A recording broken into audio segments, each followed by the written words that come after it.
Okay.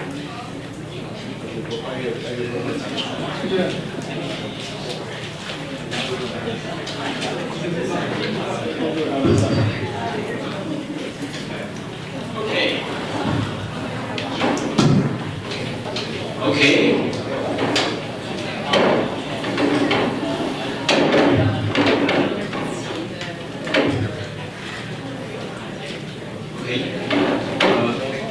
Welcome to the first lecture of our mini lecture series for U5.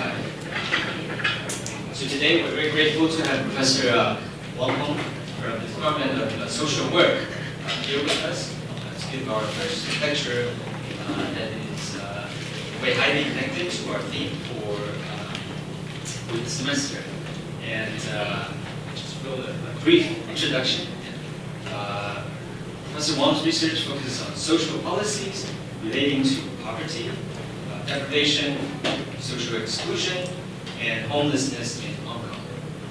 He's the author of the book, The Hope of Poverty Eradication, Examination of Poverty Problems in Hong Kong, published by Wong Books. He has also written a number of peer-reviewed articles and contributed to book chapters in books that are too many ways to name here. But some of Professor Wong's research projects that caught my attention includes research on street sleepers in Shenhui-Ho and a study on the pattern of urban life in Hong Kong, district level community study, also on Shenhui-Ho. Projects that are highly connected to our studio theme this semester. Professor Wong will receive his BSSC degrees from Social Work, CUHK, and his Master of Arts and PhD from the University of Warwick in the UK. So because of his kind of wealth of experience in this topic, we thought it would be a great kind of opportunity to invite him to come and share with you some of his observations and insights on this topic. So, with that very short introduction, let's welcome this one. Thank you for the kind introduction. Because I think we have not quite a long duration for the lectures. We have about 45 minutes talk and then a Q&A and sharing session of 50 minutes, I think. Or I hope you can have more questions afterward. Okay. Let me introduce the title. I think the title you may think that you know, but I don't know what it means. So can we just try to interpret? So the first word is homelessness. Okay. Do we know homeless? Because I know that you just have some exhibition. You go to Wong and also some Shui-Po. You try to visit the, what do you call that? If you call a homeless people, what do we mean by homeless? What are you thinking of? People without a permanent flat to live in. People without a permanent flat. Without a permanent flat to live in. Yeah. So they are homeless. Yeah. So your term is permanent flat. What is permanent flat? On a lease of at least a few months or something, and then in a, I don't know how to define that. So because you have two terms, permanent. Yeah. What is permanent? Do you mean?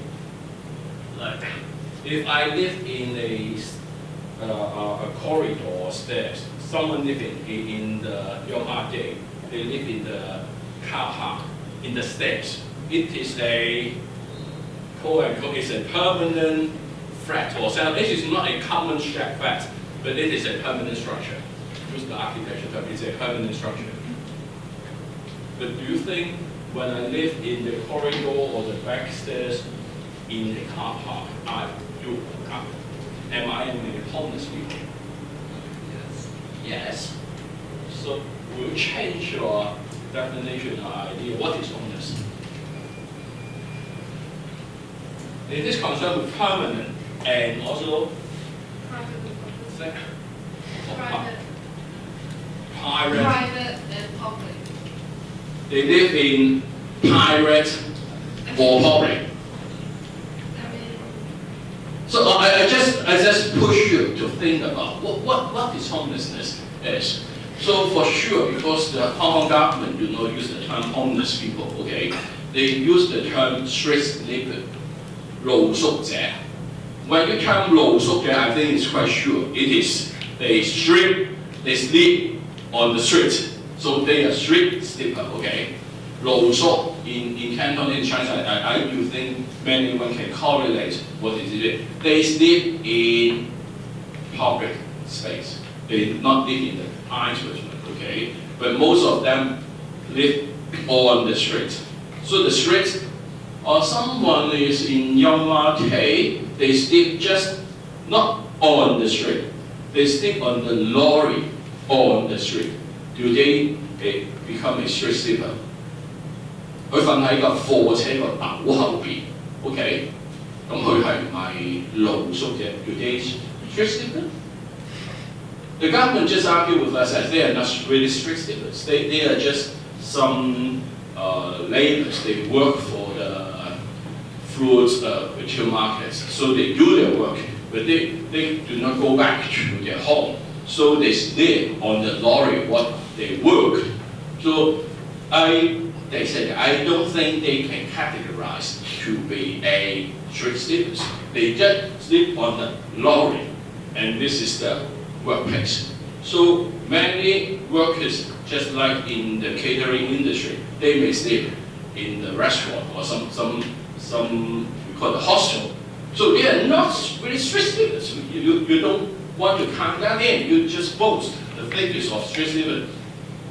Do you agree with that? When I sleep on a lorry in the back, am I a street sleeper or what do you call him or her? Homeless. Why?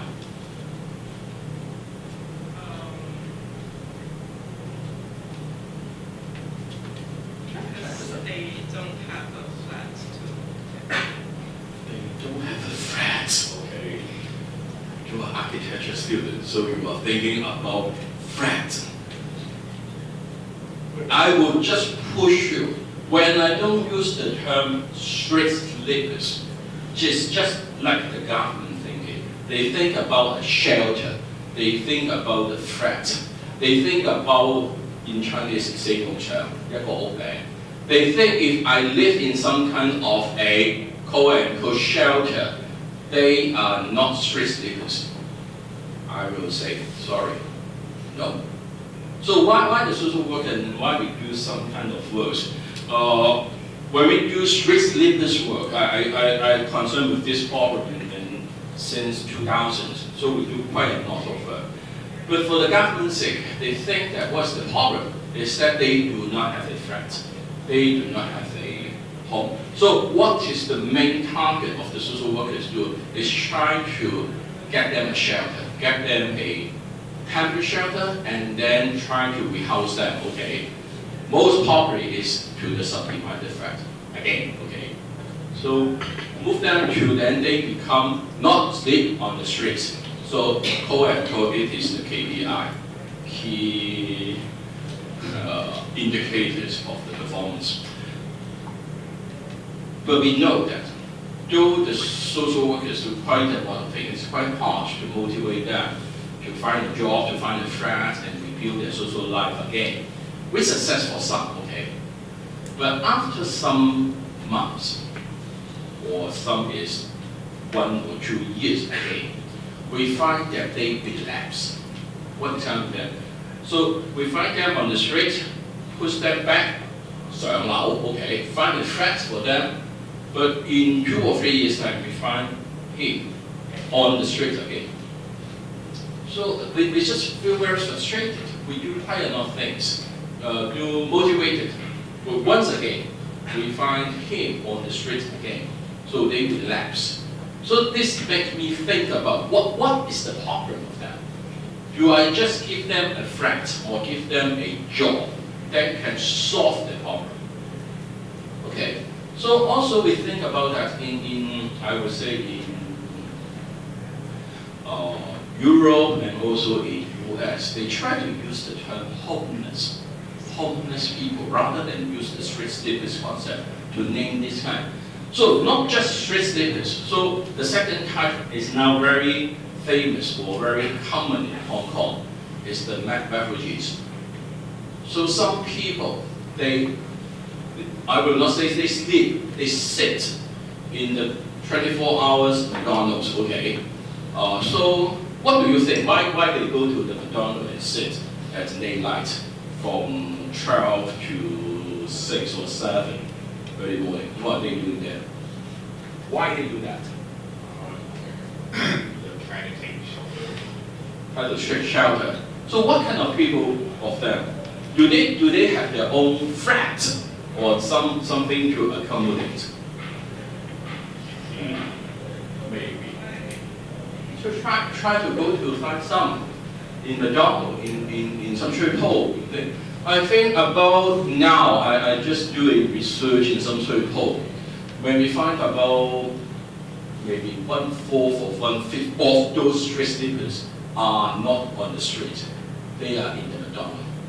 So this is quite a large sum of this kind of homeless people are in McDonald's. But when we say that, if we try to term that, they should not have a quote-unquote permanent flat. They are not. Most of them, you have a rent of the partition room, or we call it Hong Kong. They really live in a Hong Kong, okay? But why they come to the McDonald's for the daylight? What is the problem in the Hong Kong? Maybe a living condition are not,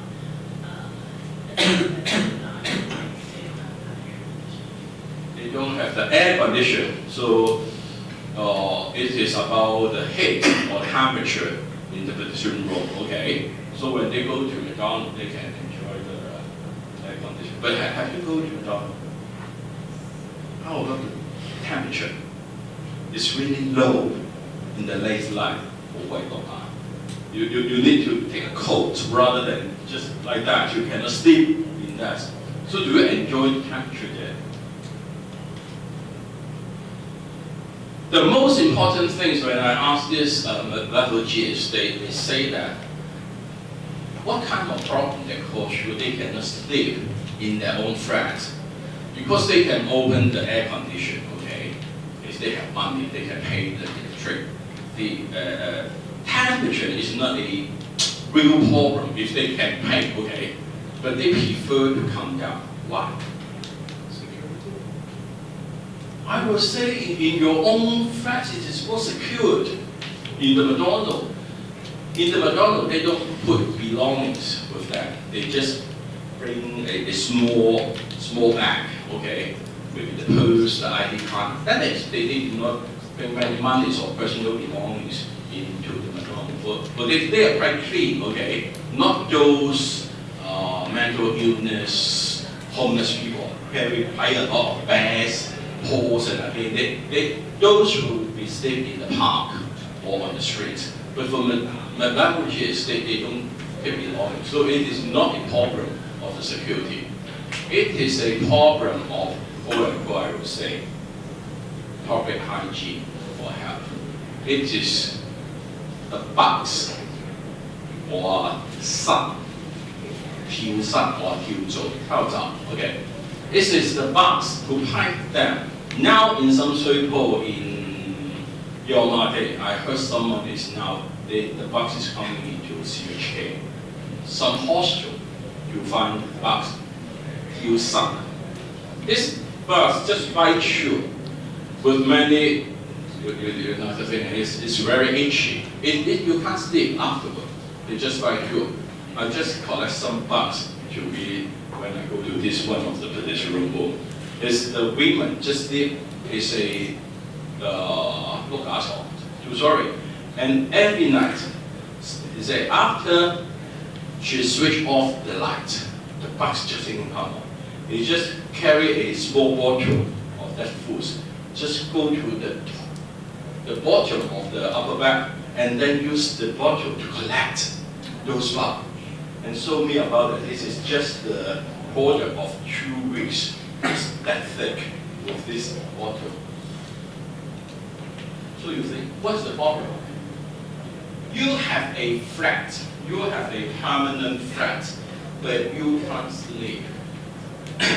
And also, if you go to that kind of petition room, it is really tiny, okay?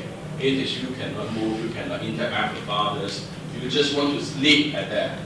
But at the end of the day, you cannot sleep. It is too itchy for them. And they said that it is much more better to sleep in the park, although there are mosquitoes. Mosquito just bite you one, 搽少少又 OK 啦。But for this kind of bugs, it cannot. It's itchy for the whole night, and you cannot sleep.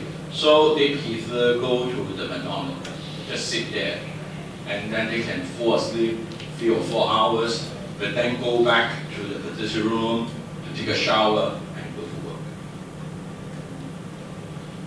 So they may have a flat to live in, but this flat is not, I would say, quote-unquote suitable. It's not an adequate housing for us. So for those people who are not in quote-unquote adequate, I think this is what your architects should think about that. What should be an adequate level of housing for people to live in? There is some rules to guide this kind of building technology, light, ventilation. Because my daughter, my eldest daughter, study as an undergraduate of architecture here. Just graduated 1 year. Okay, I know that the building technology things like that. She studied about that, and I look when we talk about this kind of things, when we do some project, you have a regulation like that, but in the real life, this kind of regulation do not apply. So let me show you a video. It's just a competition by Nikon. So show you, I would say, what is the inadequacy of this kind of housing in Hong Kong. Just still photo, but the photo is quite impactful. Oh, okay, I will show you just 2 minutes of that.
It is not the petition room, it is the older version of that.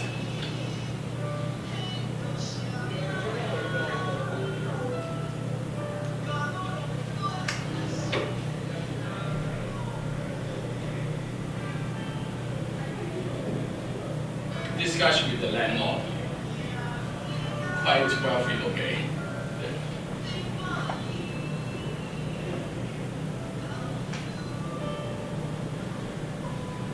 And it is the older version of the cage home, Long. It's just remain quite a few, not much now, cage home in Hong Kong.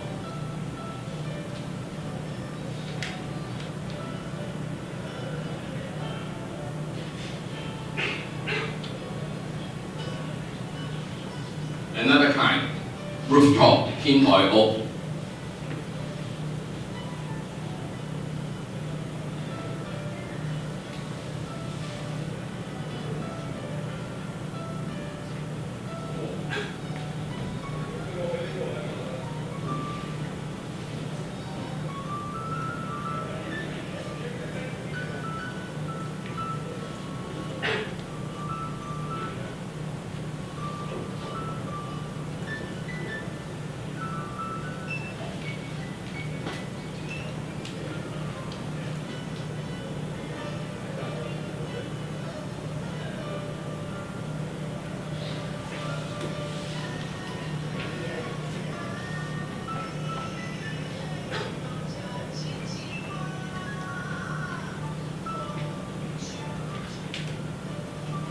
This is the fourth one. It's now the illegal partition room in the industrial building.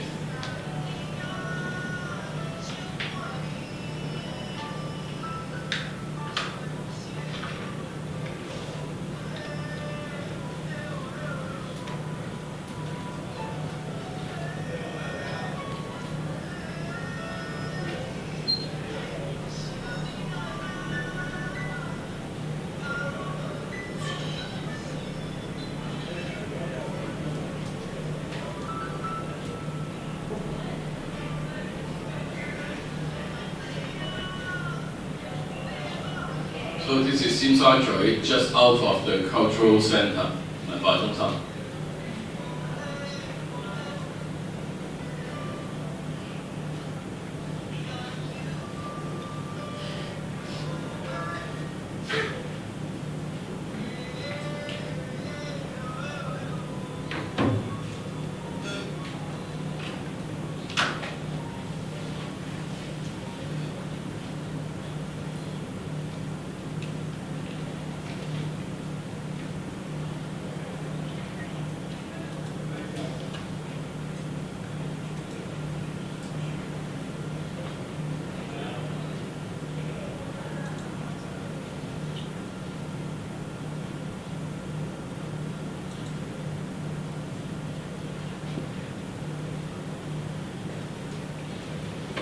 Okay, when we look at the video page, you know that there is different kinds of flats, quote unquote housing in Hong Kong. But many of our people in Hong Kong, they are not live on the streets, but live in this kind, I would say, call it a substandard housing. So they are not living to up to a adequate standard. According to the definition of UN, I would say, they will be part of the homeless population, okay? So it is not just a fact, it's in a substandard, because in that tiny space, in that is a squeezed, they do not can have a family life. When you find that most of them, how about the age? Middle age, many is male, single, okay? So many of them become a walo, just one person. They do not can form their own family. So every day they go back to these tiny flats and they just go to sleep. When you look at one of them, just 好多公仔紙do民生啊 So they just sit on the back and look at the television, and this is the whole day. And some of them do not work, and some of them. So we want to look at what are they? Who is this kind of people? I do some is about the homeless, it's street sleepers. So I share with you what is that. But many of them, before just sleep on the street, they are in this kind of subdivided flat, rooftop, okay? So they mobile around this kind of things. If they can find a job, they go to the partition room, they may be living in K-shop. But now they are demolished. Many of this kind of old urban housing now is now demolished, and because it's the urban renewal project by the URA. So just squeeze them. You build a very beautiful tall building, designed by architects, and then push them out of the version of some circle. So this kind of, I would say, the age home is not much. There's just one or two now, not in some circle, but in Church. So they just turn around and go to the very big building, okay? But can the big building solve the problem of the homeless people in Hong Kong? No, they still behind. But the government is trying to push them out of sight of the public people. So when I go to the, I'll give you some figures. I don't think it is very important for you. But this is the recent movement since 2000. There is a rise of the figures of the, but then it's decreased quite a lot. So I start to do the work for the street sleeper in 2000 and in 2001 here. So it is more than 1,300 in the Bradford. But we do quite a lot of things from 2002 to 2004. So the figures sharply decreased from 1,300 to 400. Because in that year, I tried to advocate is for a new street sleepers service. Before that, the old street sleeper service is performed by the Social Welfare Department, the government. What they do, I would say it's a trick or it is a joke. They will go to visit the street sleepers. They will say, we do OT work, we do overtime, but the official time is 5 o'clock. So they will go to visit the street sleeper until 7 to 2 hours. Good for a civil servant.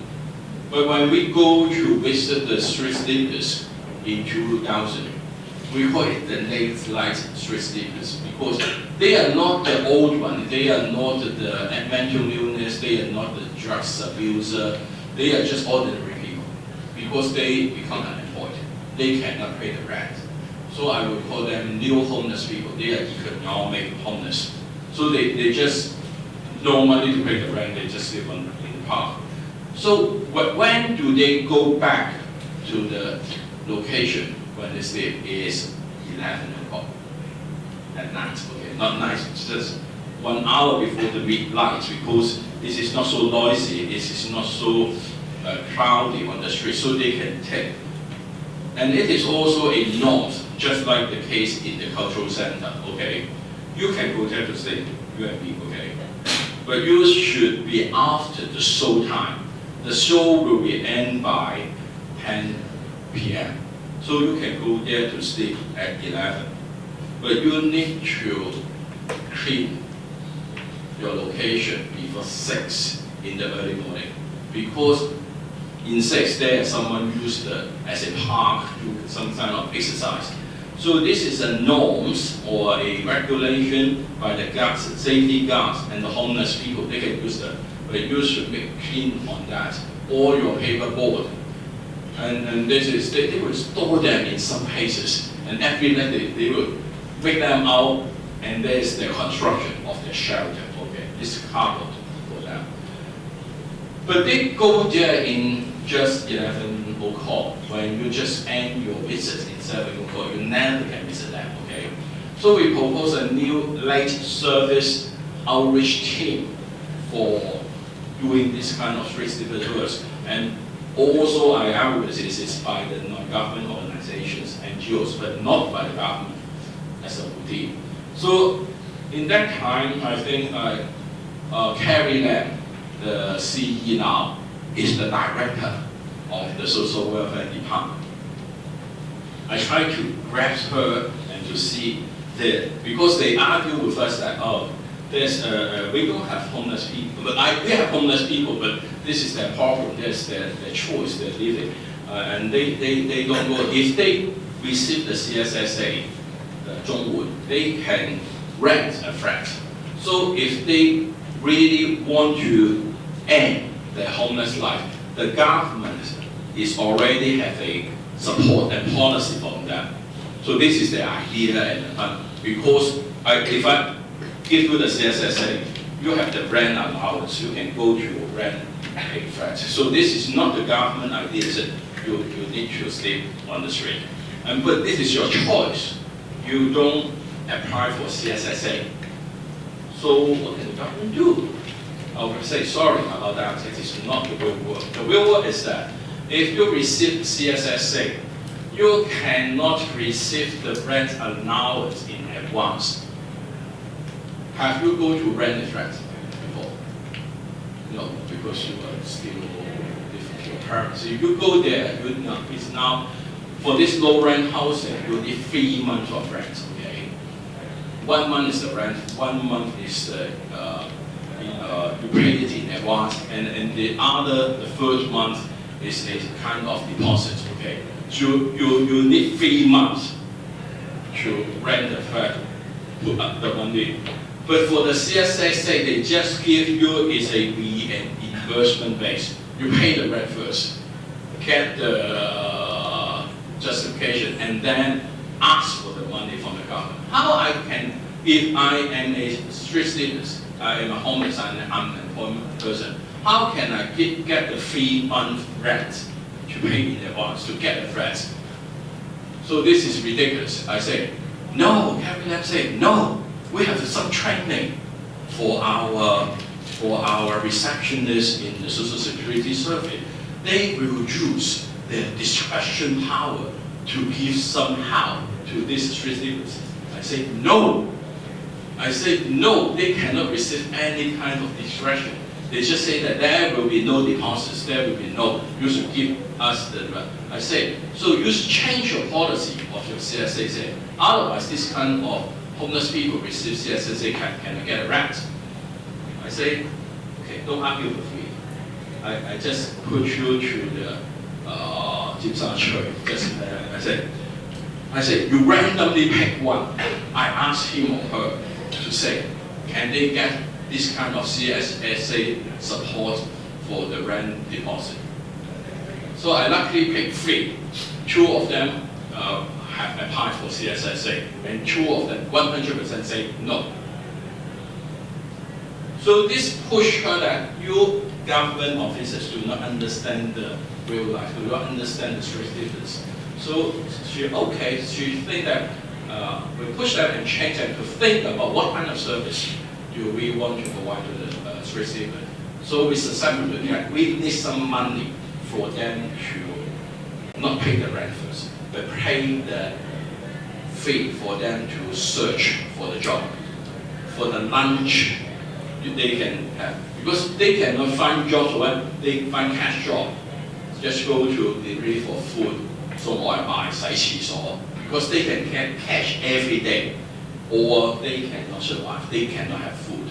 So they cannot find good jobs, then they cannot pay the rent, and then the vicious circle is that. So say that we get them some autobus, so they can go outside to have, and then give them some food coupon, so they can go to the fast food shop to have their lunch.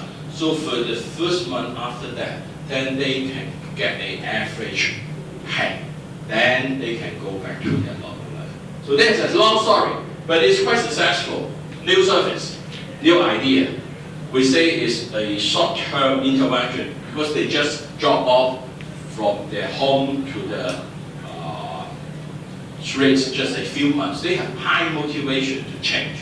So we're quite successful to lower that. So at that time, about 2004, I said, okay, I do a good job. I do the evaluation for this kind of new service. I said, okay, that's fine. I moved to other working poor problem. I said, homeless people should be a food stop for me. But after 2008, why they don't show all this kind of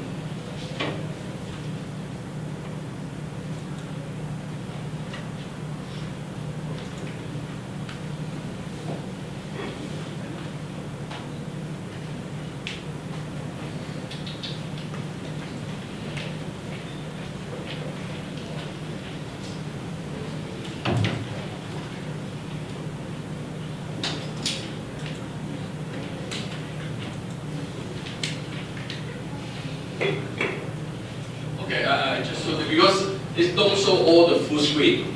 The bottom cannot show all things, that's why, yeah. Okay, I just find that in 2000, we chose the late light, and also they have high motivation to go to find work and do. So we suggest there is some new service for them. So I don't talk too much on them because you go to some stable literature, you have already discovered this kind of street sleeper. The most updated research for territory right for the whole Hong Kong I do is in 2015. So this is done with me and also CTU. We have 8 university students to try to come. We call it a census. We try to count the number of homeless people in Hong Kong. All. So we include islands. Some students go to airport, go to Chengzhou and Pingzhou to count the number. So this is quite a hard job. So we divided quite a lot of it. So some of them is really go to in the Western District. One of the homeless people is live in a cave. San Long. Really, okay. So it is quite a challenging work, but very interesting to see what kind of habitats in Hong Kong we can find. So in that night, in a night October 2015, we counted altogether we have 1614 homeless people. Around half of them is just street sleepers, though already defined. About 15% of them is live in the McDonald's, the 24-hour. And another is about 1/3 of them is in the shelter. And in those, we call it Singleton Hostel, it's run by the NGOs. So if you know, there is one run by the Salvation Army in Sun Shui Po.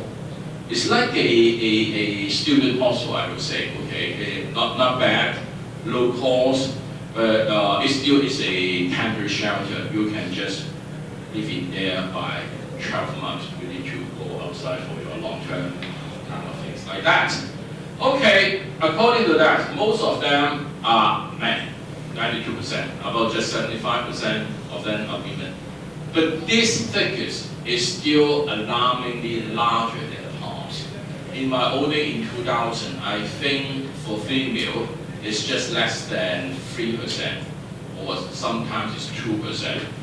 Because for women, it's not really safe for them to sleep on the street, okay? But you find some of them, most of them are drug addicts. They will, with their male partners, live together on the streets. And some of them are mentally illness. This is the old day. But now, we find that some are families. So they are poor families, they cannot afford the rent. So the whole family include the wife and also the children. Some of them female, we find it on the street. And it is also quite hard for the social worker to rehouse them because most of the hostels are men hostels, okay? So one of the NGOs now is doing is the Christian Concern for the Homeless. They really want to make some is a female hostel and also for the family. So they do a social housing project for them. So we'll finally think about that. About the age, most of them is about nearly retired, 55 to 64. And then for very young, is not too much, under the 35 age. 40% of them is education is lower than the primary. But still there is some is 3.5% is tertiary and over, and 30% of them is high secondary. So they are not really different from the whole population in Hong Kong. And we always find some homeless people is quite highly educated. You don't think so? We find some is graduate from Canada, and originally he worked as a manager in a fast food shop in Swabia. But when we find him, he become one of the homeless people, try to just sit on the canteen when someone leaves, just sit there and eat their leftover food. So we find them, what is the problem of him? Because he is a mental illness patient. And one day, he tried to frighten her mother and father with a knife。爸爸將把刀行佢阿媽條頸度。So she's a threat to her mother and her father, his father just let him go out and don't go back to her home. So become homeless. So the problem of homelessness, some of them are mental illness, okay? So they are highly educated. We also find some is a very high profile, high paid, white collar management work, but they do gambling. They just try to borrow much money in Macau, but they lose. So they come back, they cannot go back to the home because they are afraid the shark loan will come here to find them. So we find them on the streets. So there's quite a lot of different kind of people, not just the low income, low education background. And some of them already is separated and divorced, most of them, and then they're single. There's quite a lot of them is non-Chinese origin. We don't go to that. Okay, this is one of a good observation is about how long have they lived on the street. So the median is 8 years and the average is 5.1. So about half of them has already on the street for 10 to 20 years. So it's quite long. But for us, I say in 2000, about one third of that population is under 3 months. So they're quite short term homeless in 2000. But in 2015, is now all these kind of short term people become long term. It's quite a lot. So this is the thickest. Strange. Something is missing. Also, okay, we just take it as a 215.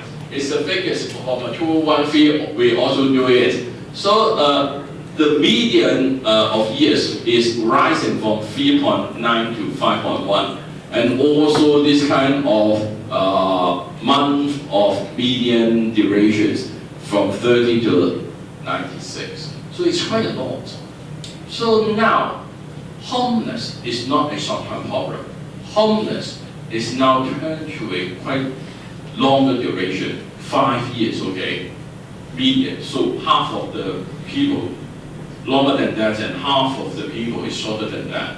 So when I say the problem is not just economic, it's the homeless people and the street sleepers. They do not have a quote-unquote adequate housing. They do not have that home setting. They do not have a family relation with them for quite a long time. So this makes them the mental illness. It makes them very isolated. It makes them, their social network become less and less again. So when we talk about homelessness, I will say this is not just the problem of a shelter. It is a problem of a sense of home. Can they belong to somewhere? Can they belong to some things? Can they go back? It's not a threat, it's not a bad. Can they go back to a home? So I say homelessness. They go to their friends, but they cannot find their home. We may not create a family of them, but can we create a sense of home? Home may be feeling secure, feeling that you belong to something, feeling you become connected to something. When I think that the homeless is not just a shelter, we need to address to the problem of the homelessness. When we say something like that, we try to go there. So when we go to the last accommodation type, what they think is that it's not bad, but you see the thickness of the square feet is about the median is 130, and about the brands is about 1,700. And rent to income ratios is about 30%. It seems it's not too high, but they will say that for this kind of 1,700 is almost the maximum figure of allowance that you can get from the CSSA, you know. So many of them do get the money from the CSSA. But now, if you go to this kind of petition room, Hong Kong, how much? Have you go to some circle and find that? 有冇思考過自己要去嗰度上課？畢業喺邊度住啊？ If you graduate, you want to live independently, not live in your father and mother's home. Yeah, some of my RA do really try this. They think that because I'm secure that I get an RA job, I don't want to go back to 天水圍. Okay, I want to live in the urban side. How much do they pay for a 120 square feet petition room in say Prince Edward 太子120尺劏房有廁所幾錢啊？4000 哇！你傻啦，咪揾唔到啦。It's 7,000 for 太子 120 feet. In some so-called lower rank, so you go to now is the most popular one. It's about 80 至90尺 80 to 90 square feet. So it is for one or two person, okay? It must cost you now over 4,000. So in 2 or 3 years time, there is just 2,000 something and 3,000. But now, the entry level is 4,000 and 4,000 and something. So this is really quite high. So this is the last rent they pay. What do I mean? Because they pay in quite lower rent. If they need to now pay 3,000 and 4,000, they work just for a 8,000 to 9,000 pay a monthly pay. This is their own words. It is not worth to live in this kind of petition housing. 唔值租啊！佢哋嘅稅係個唔值嘅。You give 5,000 to them and you go to the McDonald's to sleep again. Why you need to do so? You just put some belongings to other friends and you don't have much belongings. You just sleep on the park, sleep on the corridor and things like that. But you can save this kind of 3,000, 4,000. So it's for your food, for your transportation, and go back.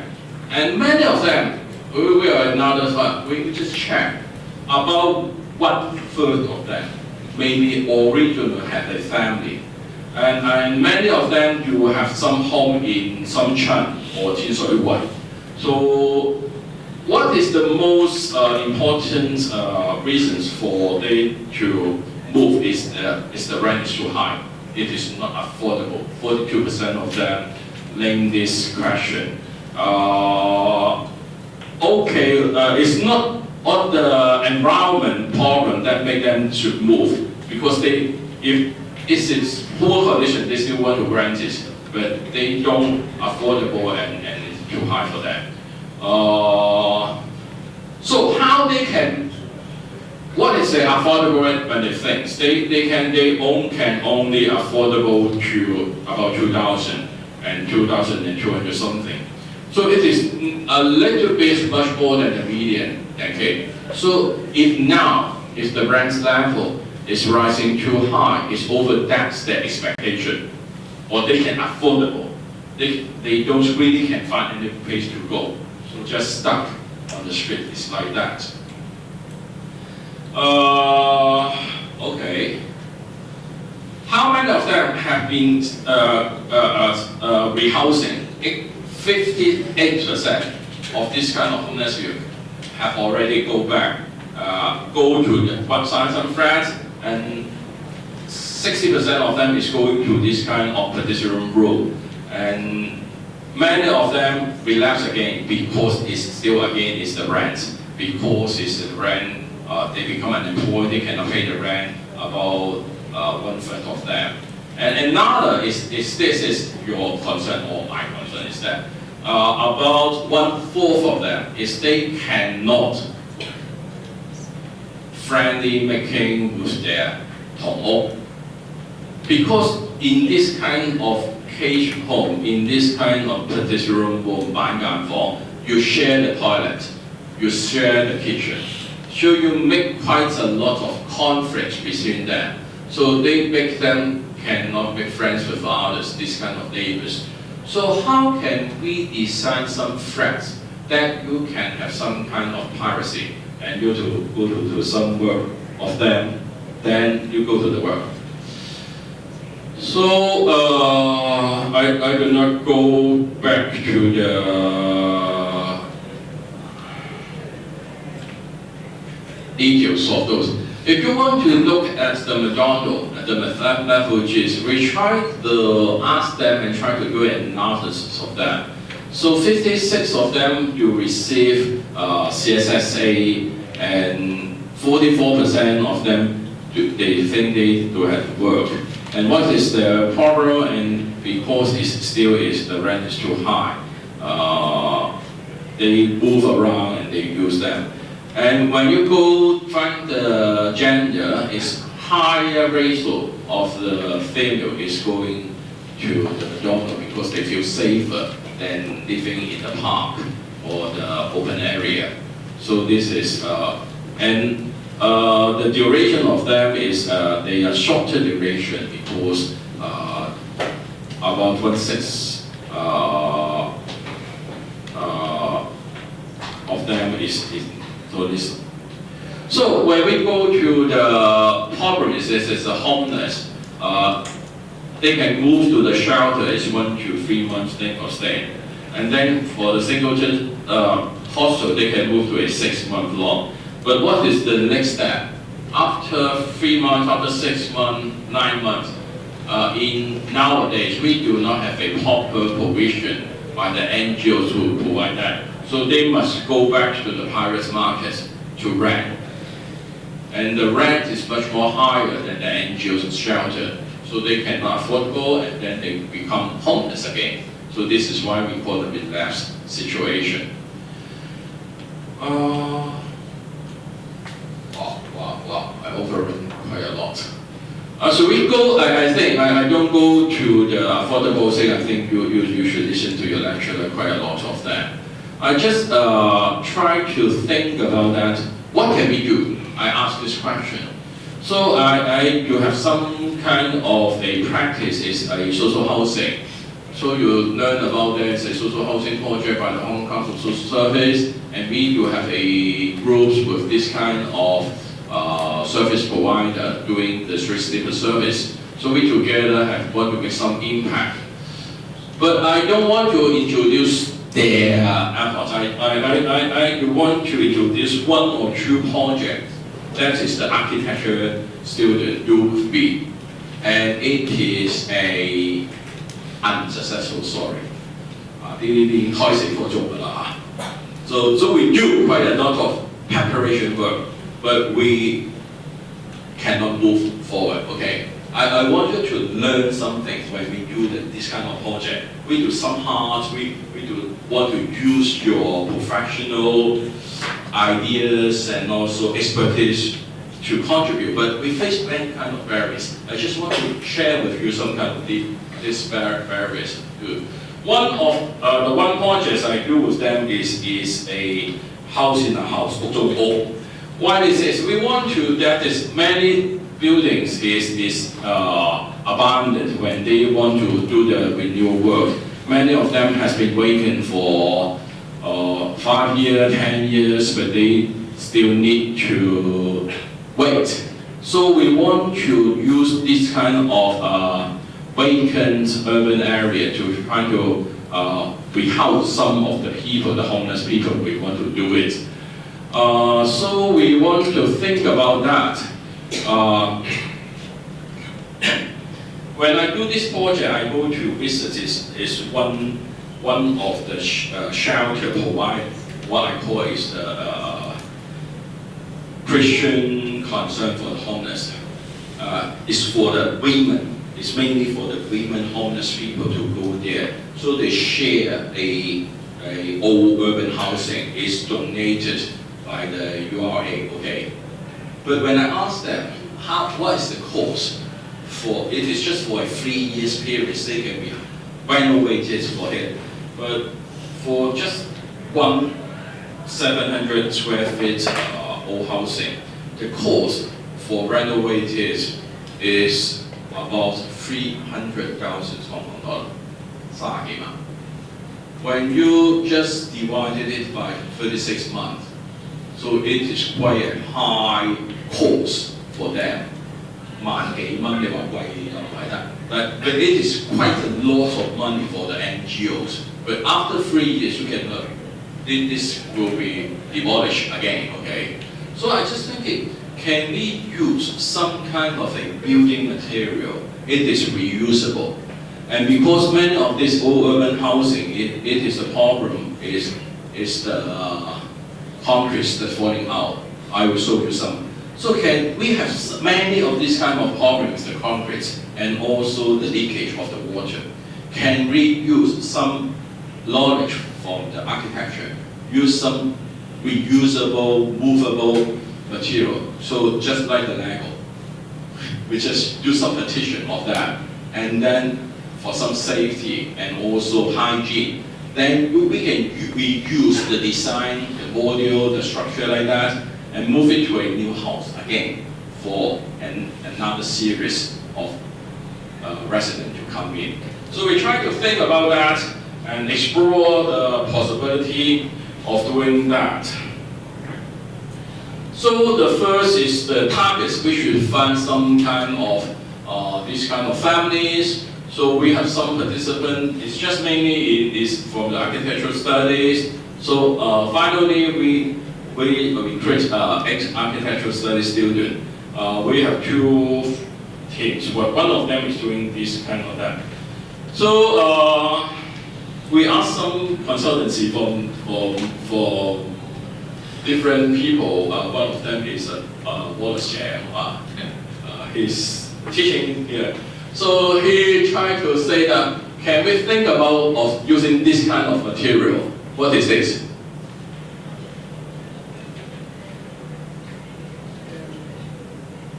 We can't name it.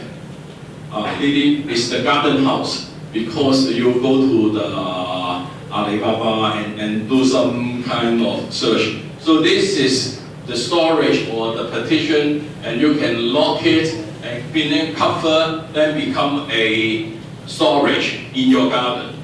Can we use this kind of material to do that again in rehouse that part? So we can do this, make it in an old flat and make it become safe. This is the original idea, and we think it should be workable. So next, we need to find a site.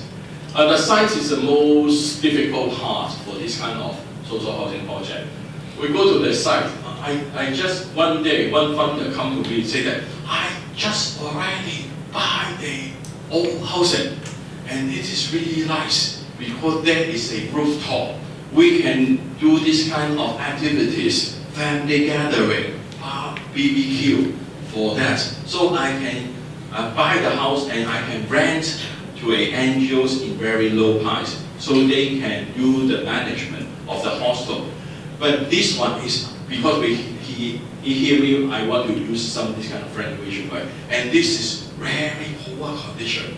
I want your student to come in to do the renovation work. I say, great.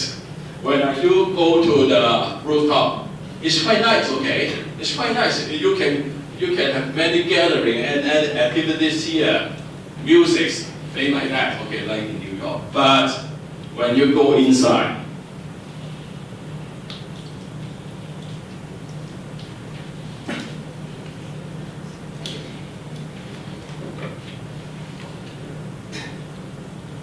so this one is a moderate deteriorated roof in the 5th floor. So it is the floor just under the rooftop. Is this okay? I think it is okay. I think for ordinary, you can do some renovation work. It's still safe, okay? For you to live in again, some painting, somewhere, another. So this is a seriously deteriorated roof in another flat. So you can see all these kind of iron bars, concrete falling down again. They have already just painted again. I think it's the previous landlord have been renovated there just 3 months. They just painted, but they just come out again like that. Is the waterproofing? They fix the top of some waterproofing, but they cannot solve the problem previously, okay? But they sold the whole building to a new landlord, okay? This new landlord asked me, when I asked him, can you fix it? Do you want to fix it? No. When we do it,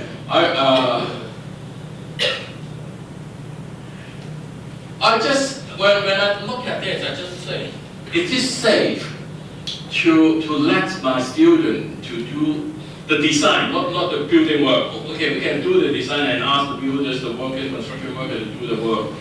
And when I go to find some way construction expert, they say forget it, because it is not worth it. You need quite a lot of money to do the renovation in just for 3 or 4 years. You need to demolish again. So they and I just asked, it is safe. So I go back to this norms again. In the old days, I hate to ask the guy, should we ask a structural engineer to prove that our students are safe to work inside that?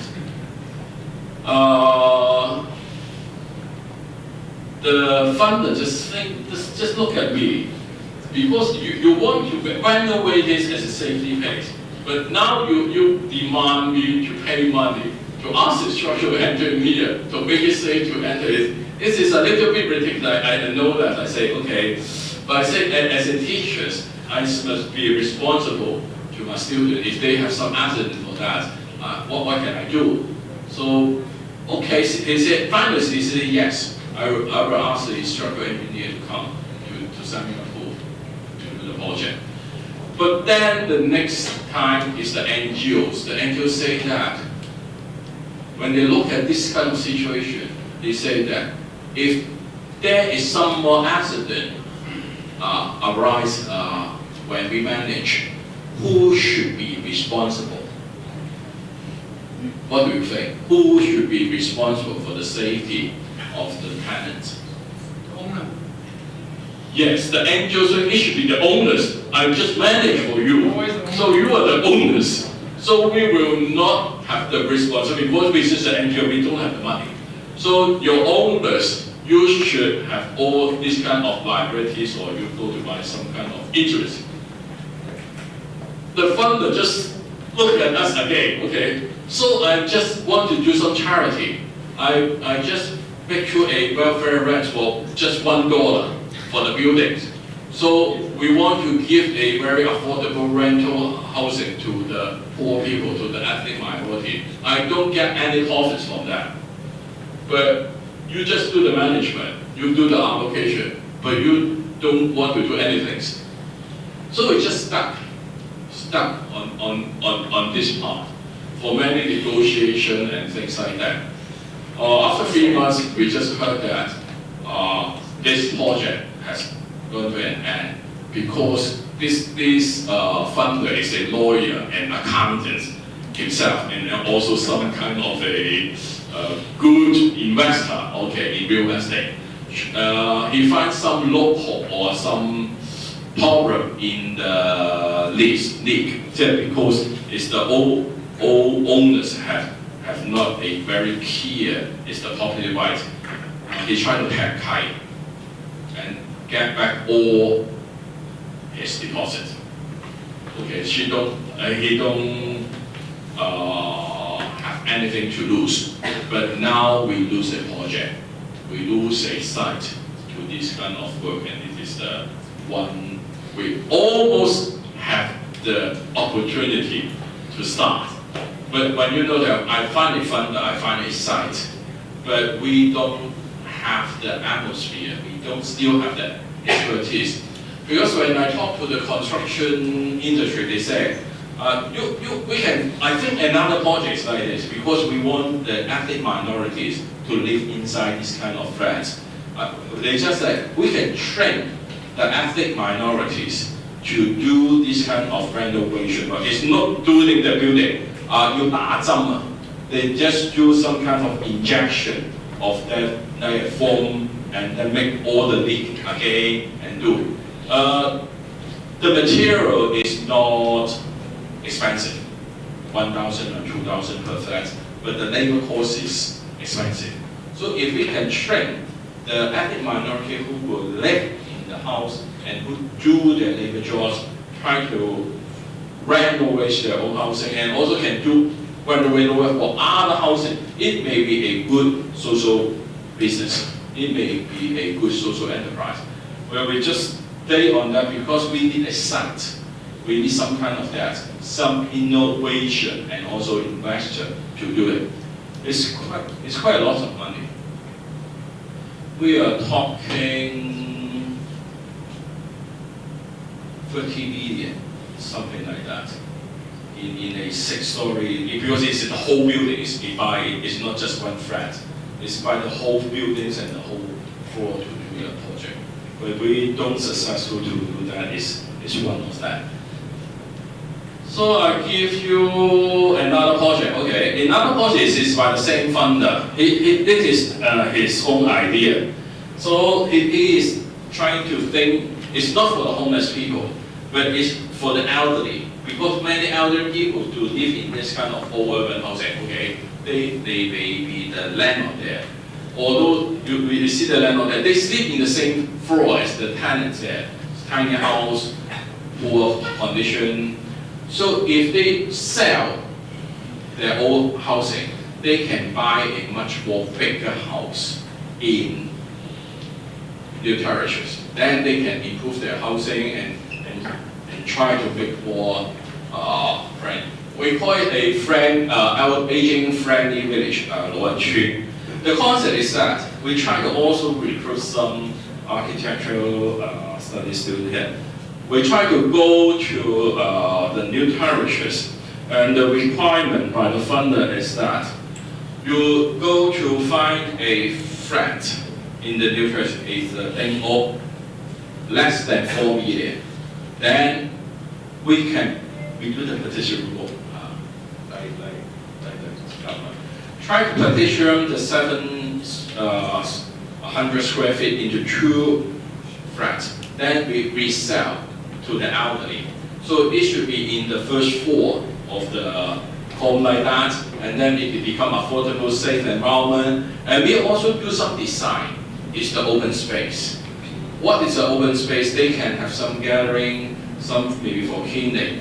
For the whole idea, we are talking about we should buy 30 flats of them and try to make them a flat. But the first phase is we just buy 2 flats and we cover it into 4 flats, renovate it in 4 subdivided flats.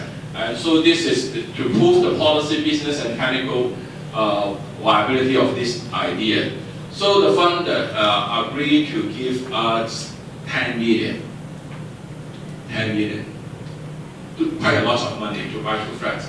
But just want to then resell it. For the 2 million is for renovation. It's the 8 million is the cost of the building itself. So we try to get back the money, we invest again. It's like a social enterprise and business.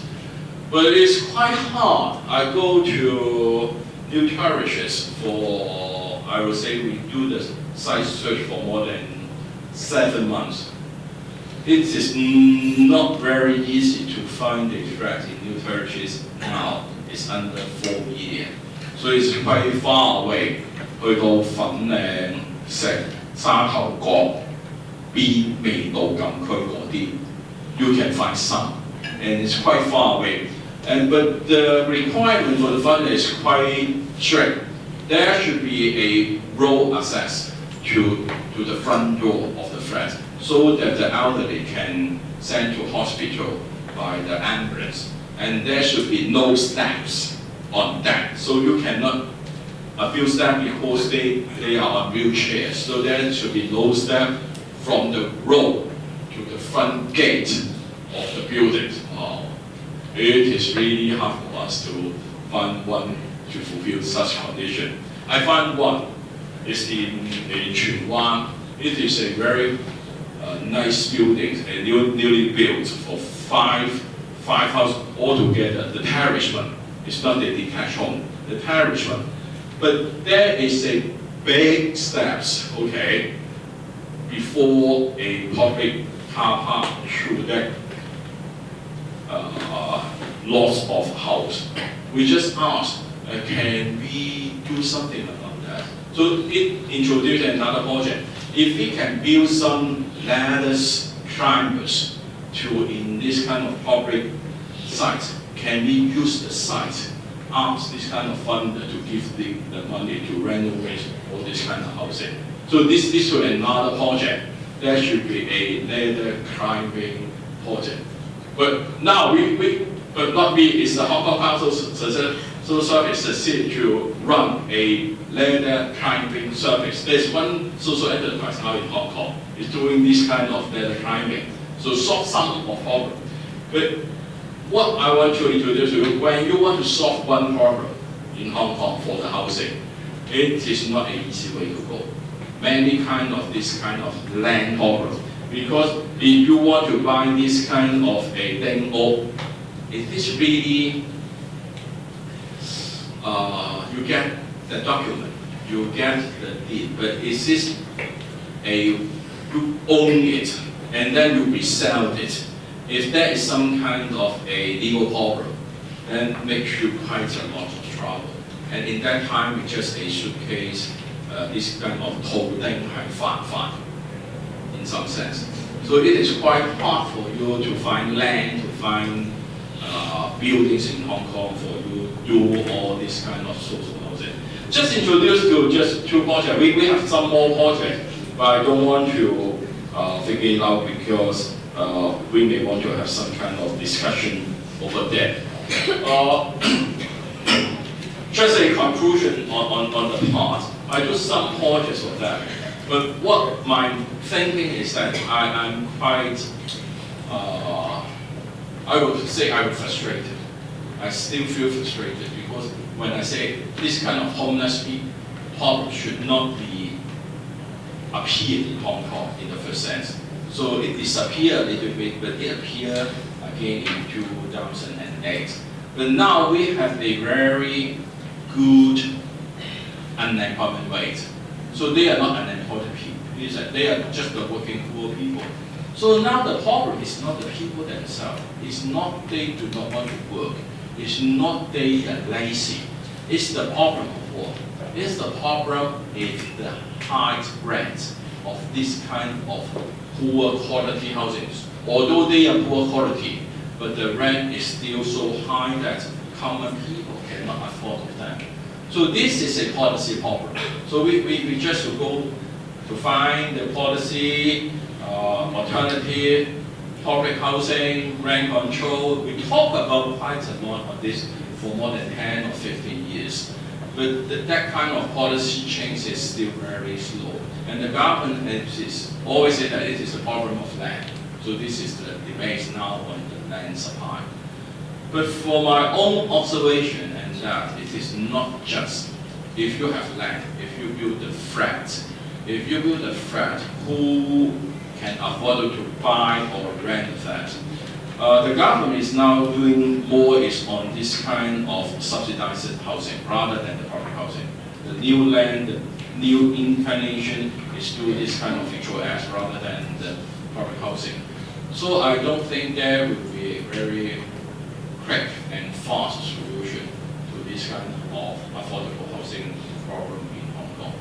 So if the government cannot do something, what can we do? So this is, I want to pose this question to you as a university student, as a architecture. I think some of the architecture just go to the homeless people trying to redesign their structure like that. I don't think this is a very significant impact on that. The housing is still temporary. How can we move, again, I would say this kind of petition housing, this kind of more they can rent it. How can we improve the bugs? How can we improve the ventilation? How can we improve, make it as a whole, make it they can have real interaction? So we are now thinking of many social housing trial. One of the social housing now in Wong. If you think about like this, there's 10 flats. So just try to rent out 8. 2 of them become a public space.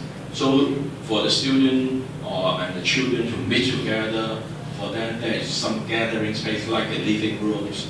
So there is a very many projects is now can using your architectural knowledge and know-how to try to rethink, because there are many resources. We are talking about the social housing group. We are now receiving over 500 flats, 500間喺手頭. But we need to renovate it. We want to think how to run it, how to make it is also profitable to the old landlord, and renovate it as a higher quality of housing, but also affordable to those tenants. So there is quite a new challenges for architecture to social workers in Hong Kong. But there is some landlords, so they would like to rent about, I would say, 70% of the 80% of the market rate to give the house to try this kind of experiment. So there's quite a lot of flats now. So one is 1 or 2, one is 10, someone is more. And another potential things I think we should be work on is those abandoned school, and also quite a lot of this kind of old public buildings using by the government. There's quite a lot of them, and they have no use for many years, but just vacant. I think it is the architectural housing that we can think of that is not just for residential use.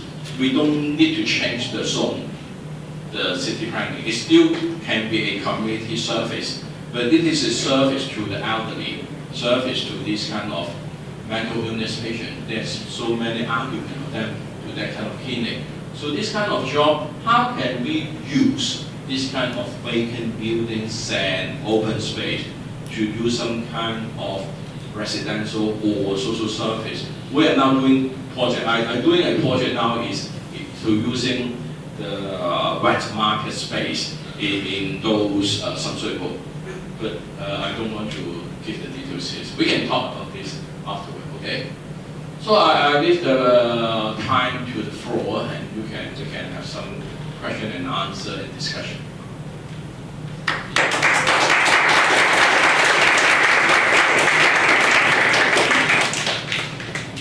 I think we have some questions, right, from the audience.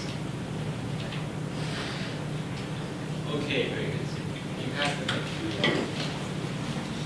to Switch on the mic. light, please. Oh, it's echo. Okay. Hi, Professor Wong. Hi.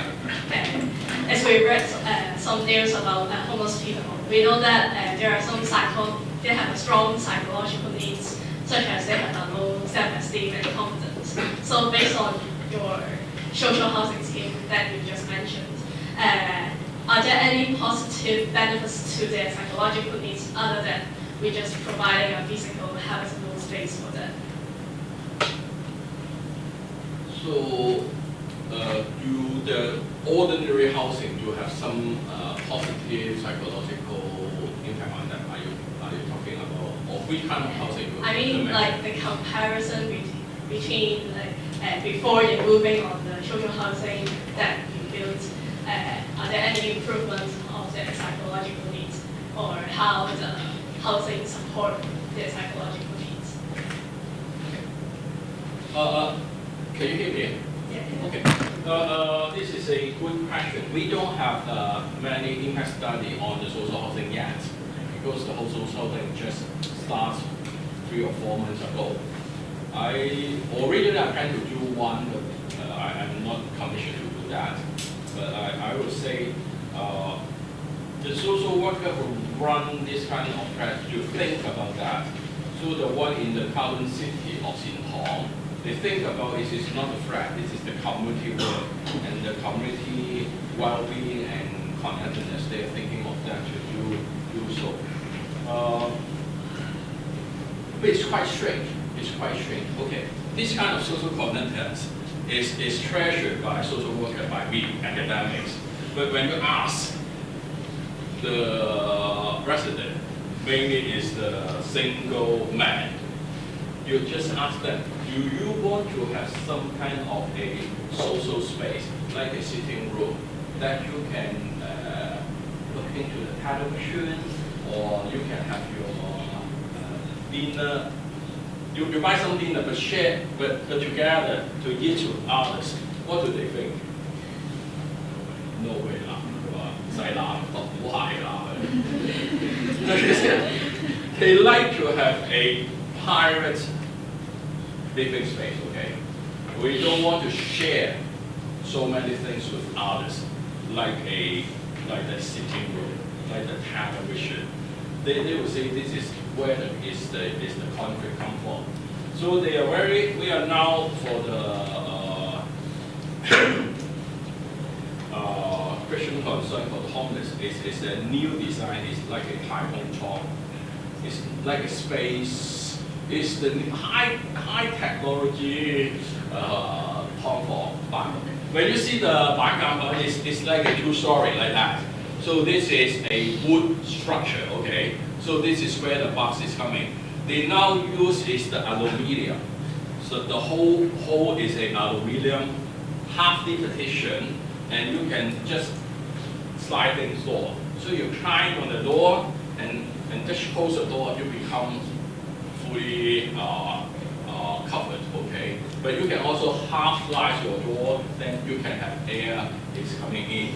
So now the basic standard of this is air conditioned, Wi-Fi, okay?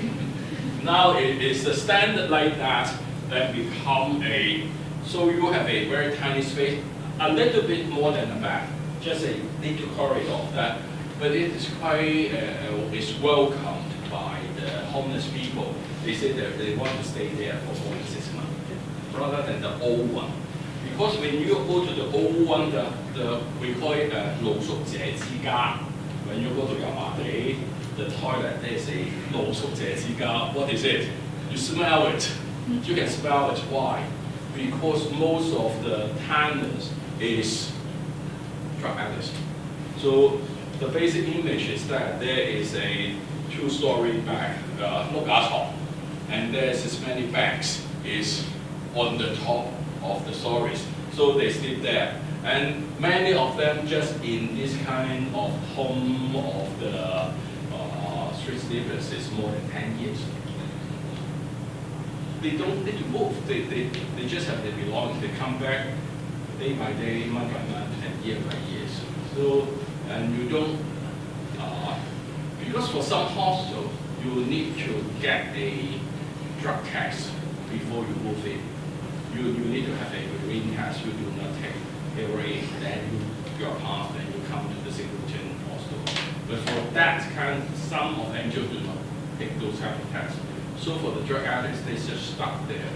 And this is a very affordable and manual, but I would say this is still substantive. And they will not solve their psychological problem like that. And it depends. I would say this is not a fact itself. This is not just a design. It is another kind of, for the Christian concern of homeless, they have a model like that. In the days I introduced the new street sleeper service, there's 3 teams. 3 teams concentrate on 3 different kind of model. In Hong Kong Island, it is the St. James settlement. They concentrate on the idea is work first. She say that for the homeless people is that to go to find a job first. Go to find a job, the job can create their social life again. So if they have a job, they can have the pay and they can go to find a flat, okay? So they use more effort to help the homeless people to find a job first. Okay, this is their strategy. For another is the Salvation Army. Salvation Army mainly work for the homeless people in Yaojimo, mainly in Yaojimo, okay? It's mainly that kind of drug addicts is also. So what is the strategy is quite like the government strategy is threat first. Try to find a threat, no matter how. If they don't work, okay, just ask them to apply for the CSSA. If you find them a threat, there is a more stable place for you to contact with them. Then you plan another way around. Is the job, is for the CSSA, and so on. So they try to focus is to find a new threat for the homeless people to do. The third agency is the Christian Concern for the Homeless. It's quite strange. They don't follow this kind of the original job or threat first. They will say that because they are a Christian, they are quite spiritual. They are not the common NGOs. They will have some or they try to turn this kind of homeless people to be religious, to be faith-based. So they try to think about it is that we give them a new life is that we should reconnect them to the social network. What is their idea and strategy to do that? They want to give each homeless people to try to connect to a cell group of a church and try to relocate them for the original social network.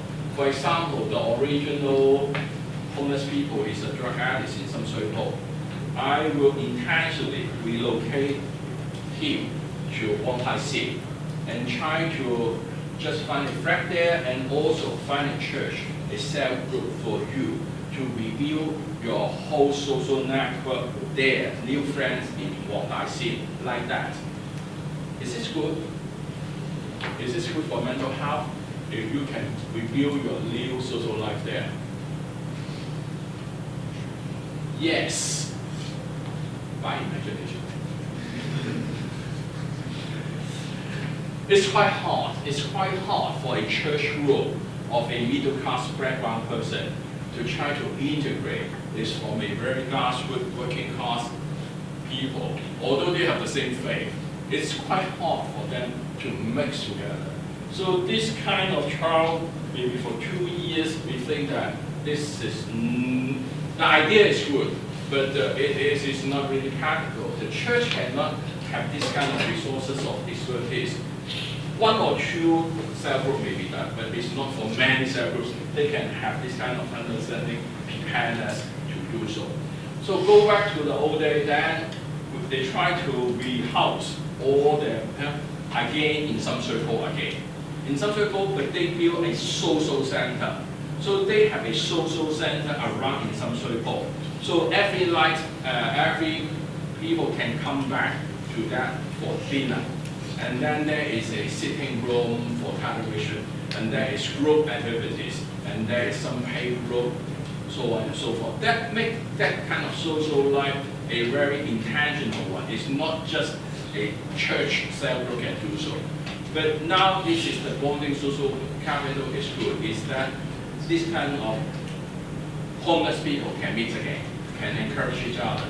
Some volunteers can come to visit them, but not much. But still, it is not really for them to integrate it back to the society. Why? This is another problem, is that it is a social exclusion.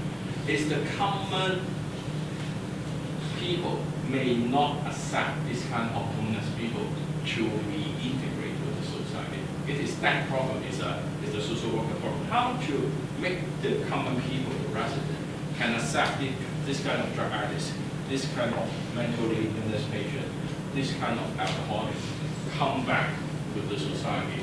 We still have a long way to go. But we have some tricks to do that. For example, if you're a drug addict, how can you recognize a drug addict? Smell, I already told you. But if they have already deposit for 2 or 3 years, get a haircut, you will be a very new person. You cannot recognize him again. You cannot recognize my smell, but you can recognize them by teeth.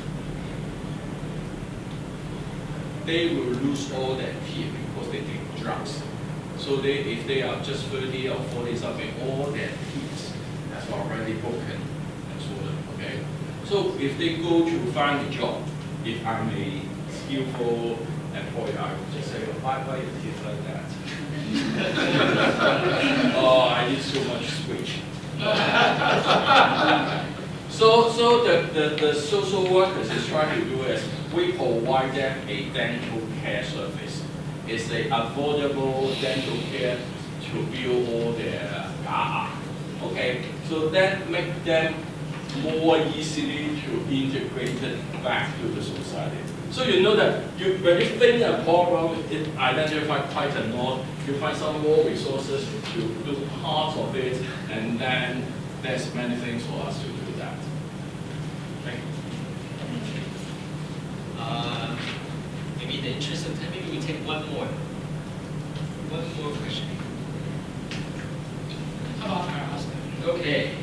In last week's paper, even the government, they're trying to promote something called, right, 交通位, all that, going down to some sort of, you know, as a tourist-based spot. Okay. Is it possible using that as a platform to improve all those, you know, what we discussed about the homeless, and, you know, get some funding, you know, to cook the whole thing together?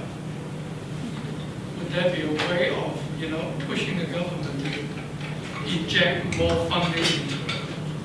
Because it was quite a big thing, you know, it's all in paper, they were eating local food and, you know, trying to clean up the space. We do quite a lot of work with the Hong Kong Council of Social Service, and Alliance is for this kind of a market movement. It is a CUSA, trying to work with the district board to find new place and try to make some rules and regulation that there's a self-regulated party among the hawkers themselves. So it improved quite a lot for these 3 or 4 years. But then I would say that they rethink, or like it's a tourist, okay? I don't think it is a tourist part of work.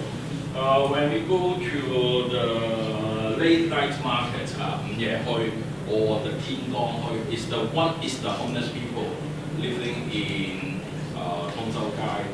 It's a living, but beside it is just the elderly people. They sell second-hand things, bags, boots, trousers, anything you name it. But I would say you will think it is rubbish. No one will care to buy it. But when you go to it in early morning, 5 or 6, I would say this is a meeting place.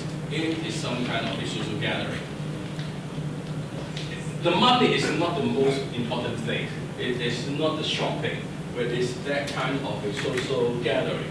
So I would say some people just go, $5 for this second-hand clothes. No, 6.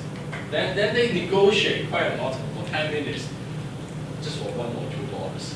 But it is the way that they want to kill their time. You know, they want to make friends together. Then that kind of it's not a tourist. They will come to buy this kind of a used shoes. These used shoes cannot boost the sales of them because they originally have a J market. The thing is on the street, they want to become a J market, more formalized, can attract to the tourists. Sorry about that, the tourists will not come here. They will still go to the central district to find that kind of a much more luxury item rather than this kind of your fake or something like that. But I don't think we need a formalized market. We don't need this kind of very high-end because we need is for a local market, is for the local people. They just use $5 to buy second-hand shoes. They can afford to rent. If you pose it to become a very formalized, it's like the idea of that there is the Abu Guy and there is the computer center there. They use it as a computer fairs as something for the tourists and attract them for 1 or 2 reasons. But I say forget it, because you don't do it, the Africans still come to the golden shop to order it, to buy it. You don't need to do that kind of so much things like that. But we heard some shop in some street food, you may not know, they are very famous. It's for their garments. It's not just garment, it's fashion accessory.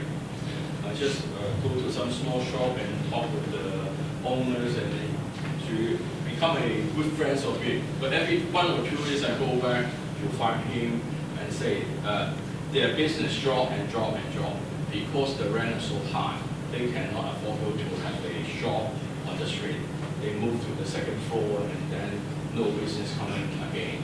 And they try to build this 好難羽毛啦、啲面具啦 ，is for the fashion show, for the very famous brand name fashion. They order there, and it's not cheap, but the order is quite small size. They need to do that, but they cannot afford to do the business again because all the production is now going back to mainland. But for the retail, the business cannot come because you don't have the idea to have a street of this kind of a critical mass of retailers to get together like that.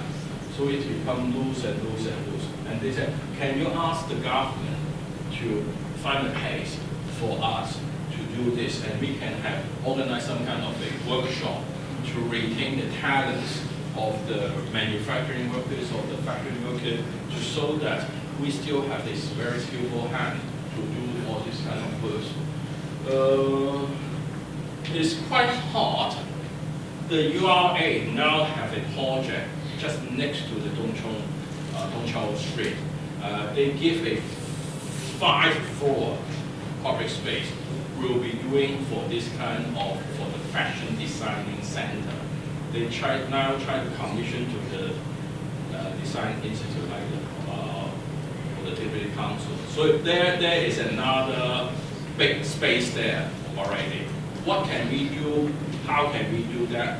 And also this is our job to think about how can we use this space for home and my house. So I would say for tourists, I think you don't need to boast them anymore. They are already here when they come to buy. But if you want to find next, I think there's more other kind of alternative tourism we can think of. Thank you so much. Thank you so much for that.